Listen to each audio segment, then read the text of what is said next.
जी हाँ नाज़रीन, drama serial बेबाजी की नए आने वाली एपिसोड में आप देखेंगे अस्मा बहुत ही ज़्यादा रो रही होगी आकर बेबाजी के पास। तो बेबाजी कहेंगी क्या हुआ है अस्मा, तुम इस कदर रो क्यों रही हो और परेशान क्यों हो। जिस पर बेबाजी से कहेगी अस्मा, अम्मी आप जानती हैं कि नसीर ने क्या किया है हमारे साथ, वो मेरा भी और आपका भी दोनों का जेवर ले जाकर उन दोनों माँ बेटियों को दे आया है। जिस पर कहेंगी बेबीबाजी ये क्या किया नसीर तुमने, तुम जानते ही नहीं हो कि वो किस कदर चालाक औरतें हैं। मुझे यकीन है कि वो नसीर को धोखा देने की नीयत से ही इस तरह का खेल खेल रही थी। जिस पर अस्मा कहेगी अम्मी जो कुछ भी हो, लेकिन आपकी अमानत थी ना मेरे पास, आपका जेवर।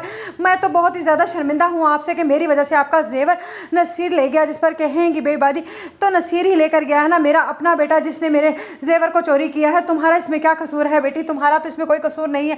जिस पर अस्मा कहेगी लेकिन मैं सारी ज़िंदगी आपकी इस बात से शर्मिंदा ही रहूँगी। जिस पर बेबाजी कहेंगी ठीक है, जो कुछ हो गया है वो हो जाने दो। तुम जानती हो कि मुझे जमाल ने बताया कि अजरा की रिपोर्ट्स आ गई और रिपोर्ट्स कुछ अच्छी नहीं आई। जिस पर अस्मा कहेगी अम्मी क्या हो गया है, हमारे घर को एक परेशानी ख़त्म नहीं होती है और दूसरी परेशानी आ जाती है। जिस पर वलीद कहेगा ये सब कुछ अम्मी का दिल दुखाने की वजह से हो रहा है। जिस पर बेबाजी कहेंगी मगर मैंने तो आज तक अपने बच्चों को कभी कोई बद्दुआ नहीं दी।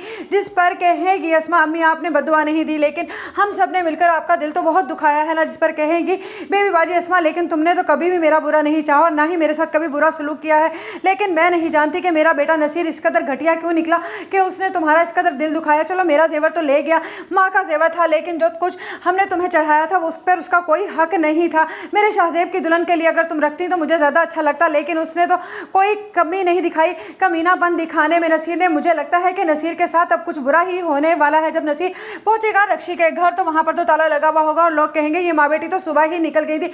जिस पर नसीर पागलों की तरह दीवानावार परवेज की तरफ भागेगा और परवेज कहेगा भाई वो तो दोनों माँ बेटियां थी ही बहुत धोखेबाज, मुझे क्या पता कि तुम उनके हाथों बेवकूफ़ बन रहे हो। मैं तो समझा था कि शायद तुम उनकी मदद कर रहे हो या उन्हें फ्लैट व्लैट दिलवा रहे हो, लेकिन मैं नहीं जानता था कि वो उन्होंने तुम्हें शादी का झांसा देकर रखा था। रक्षी तो पहले से शादीशुदा थी और उसका मियाँ भी उसे ढूंढता फिर रहा था। शायद वो उसी के डर की वजह से भाग गई है यहाँ से, क्योंकि उसने उसे तलाक दी नहीं थी और वो कहती थी कि तलाक